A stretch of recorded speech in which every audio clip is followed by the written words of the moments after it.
วัดโป่งชายตำบลบ้านสาอำเภอเจ้าห่มจังหวัดลำปางเช้าวันใหม่หลังฝนตกเมื่อคืนนี้ผ่านไปอากาศเย็นสบาย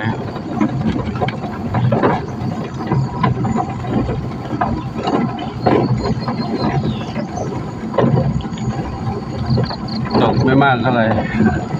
ดินก็พอเปียกได้แต่ว่าไม่มากดินเขาไถเตรียมจะปลูกพืชในฤดูกาลต่อไปนี้แหละ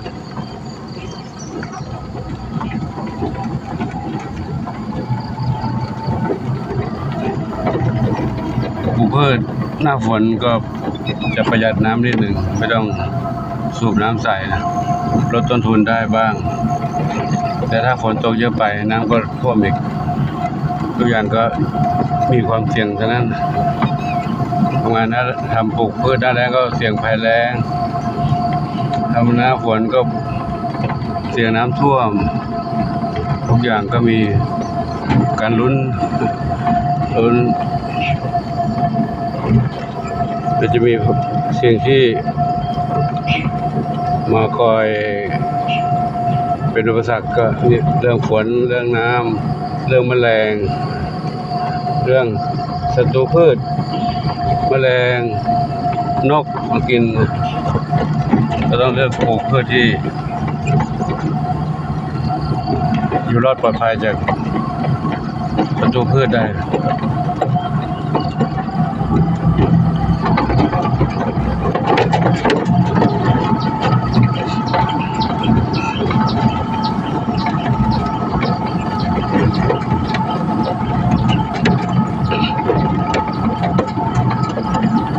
ดวงอาทิตย์ขึ้นนู้นแล้วมีหมอกควันผสมกับหมอกให้น้ำ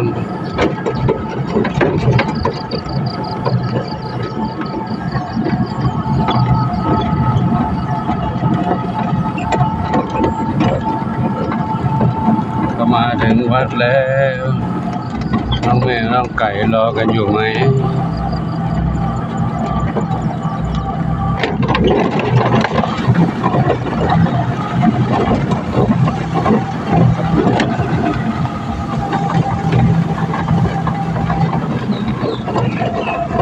ก็ไก่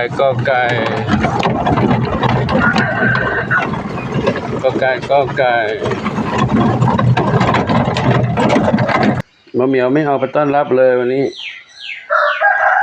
นอนหลับสบายใช่ไหมลูกหลับกันสบายหลับกันสบายเลยนอนหลับกันสบายคู่สีคู่นี้อยู่ที่เดิมแล้วกินข้าวกินอาหารแล้วก็มานอนตรงนี้เหรอหลวงปู่เอาอาหารเม็ดใส่ถาดไว้ให้เขากินกันนวรัตน์จินตลานวรัตน์นอนในภาชนะขนเล็บเต็มที่นอนเลยนี่ทรัพย์ทวีหนุ่มหล่อดำขาวจามจุลีใครสีขาวๆสว่างนี่ใครเอ่ยบัวขาวกวนกันทำไมบัวขาวก็ชอบอิสระแล้วใครมาก็กวนใครมาก็แกล้งบัวขาวนะน้องส้มขาวเล็กโดนบัวขาวแกล้งนิดหนึ่งไปทางนี้มานี่ปู่ไปดูน้องเดียวน้องเหมียวน้องกระต่ายในบ้านเขาใครอยู่นี่อีกชอบปากกามันอยู่ตรงนี้สบายใจเลยเนาะถ้าอยู่ในบ้านโน้นขึ้นอยู่แต่บนหลังคาตอนนี้หลังคาอยู่ไม่ได้แล้วฝนตกก็ต้องลงมาอยู่ข้างล่างกันนะบัวขาวสุดหล่อล่ะบัวขาวสุดหล่อก็กายฝนตกเย็นสบายแล้วนะหาอาหารทำท่ากินก่อนน้องเด้อเดี๋ยวปู่ไปดูน้องเหมียวก่อนน้องเหมียวน้องหมาน้องกระต่ายน้องเต่าอยู่ในบ้านใหญ่ๆขันเสียงดีเนาะกุ๊กเข้ามาในบ้านแล้วน้องแม่นอนอยู่ตัวนี้กันใครนี่นอนข้างล่างคนหนึ่งข้างบนนี่2เหมียวชวนฝันเล็กอันนั้นอะไรโชคอนันต์ชวนฝันเล็กนอนด้วยกันบนนี้น้องอะไรข้างล่างนี้ขวัญจิตนอนกับใครไม่นอนเดินเล่นกับ มีสุขนี่ใครแห้งแห้งแห้งแห้งอุ้ยใครมานั่นใครมานั่นเย้เย้เย้เย้เย้เย้เย้เย้เย้ปล่อยเขาอยู่ข้างนอกแล้วเมื่อคืนเขาอยู่ข้างในเมื่อวานนี้พาเขาออกมาข้างนอกแล้วกลางคืนพาเข้าอยู่ในนอนตีสี่ร้องเย้เย้เย้เย้เย้ได้ยินเสียงหลวงปู่ร้องก็เลยพาเขาออกมาอยู่ข้างนอกเล่นกับน้องเหมียวเล่นกับน้องเหมียวนี่เลยเล่นกับน้องเหมียวนี่เลยโอ้กวนหลวงปู่แล้วกวนหลวงปู่ทางปู่นี่ไม่ทันละปู่ไม่ทันลูกนิกลูกนิกลูกนิกลูกนิกลูกนิกลูกนิกลูกนิกโอ้เล่นด้วยกันเล่นด้วยกันเล่นกับแม่เหมียวนะแมวรอปู่แป๊บนะลูกนะมีแมวกินหัวกินอาหารบนร้านนู้นเนาะส่วนเจ้าหมาน้อยปู่อาหารมาให้แล้วอันนี้แล้วมากินตรงนี้กินตรงนี้ลูก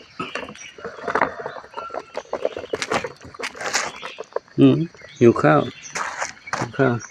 กินนะกินนะ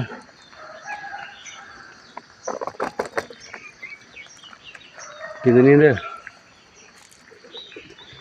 กินตรงนี้นะกินก่อนเดี๋ยวเหมียวกินข้างบนนู้นลูก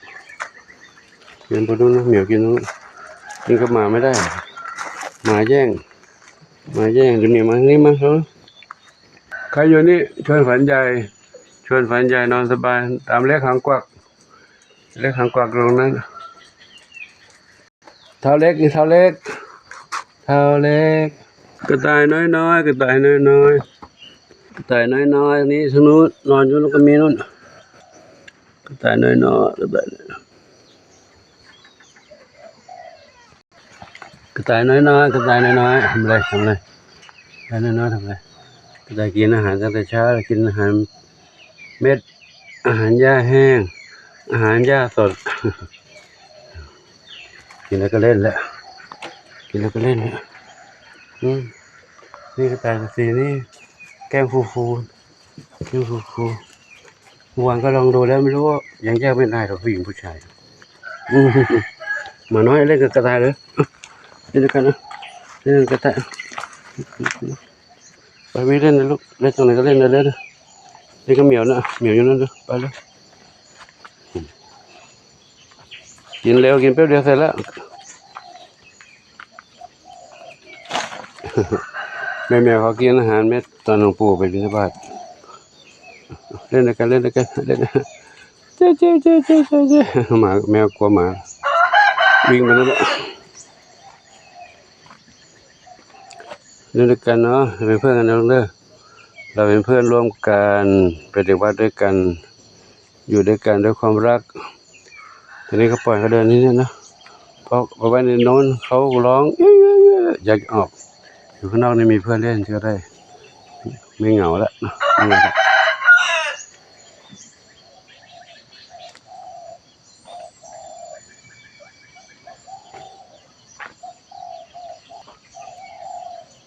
เจดีฟอกกล้วยเหรอกล้วยไม่สุกกล้วยดิบอยู่เลยเหมียวเล่นกับหมาเล่นกับเหมียวได้แล้วเล่นกัน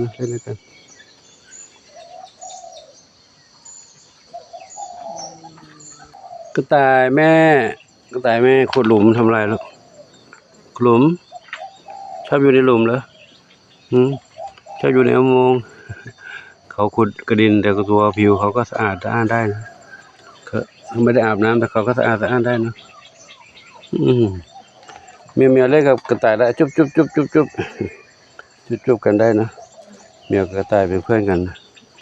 จุบด้วยกันได้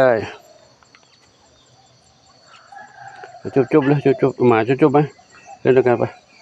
จุบมานะก็เล่นจุบกระต่ายเลยรู้จักกันไว้ด้วยเลยจะเป็นเพื่อนด้วยกันนะเล่นด้วยกันจุบ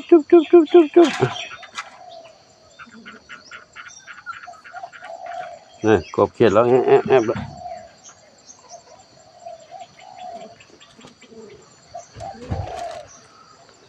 กบเขียดร้องแอบแล้ว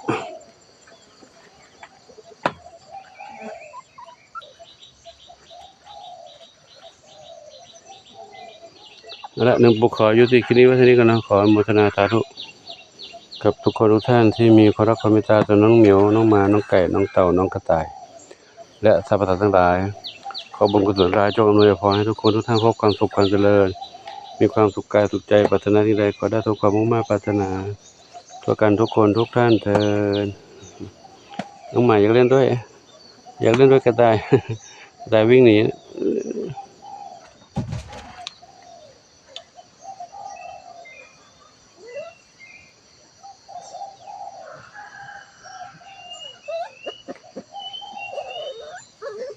ขี้อ้อนไหมนี่จะเล่นเขาหรือ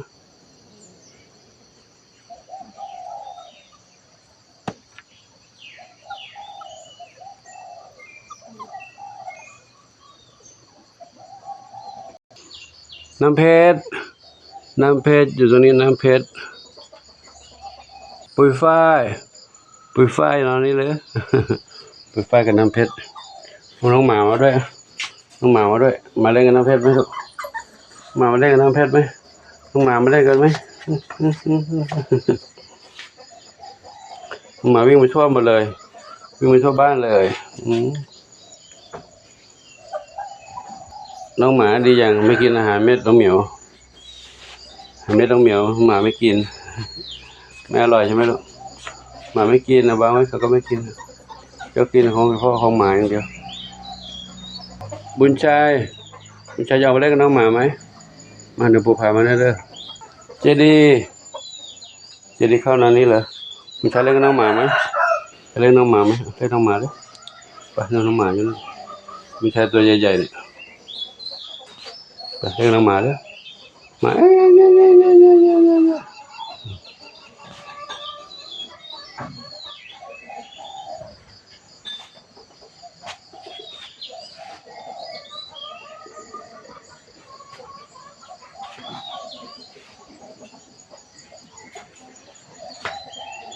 แล้วภูเขาอยู่ที่นี่ว่าท่านกันเนาะถ้าถ่ายไปเรื่อยๆก็ไม่จบ มีตลอดทั้งวันก็ขออนุโมทนาสาธุกับทุกท่านเนาะขอบุญกุศลอำนวยพรทุกท่านพบความสุขสมปรารถนาทั่วกันทุกคนทุกท่านสาธุ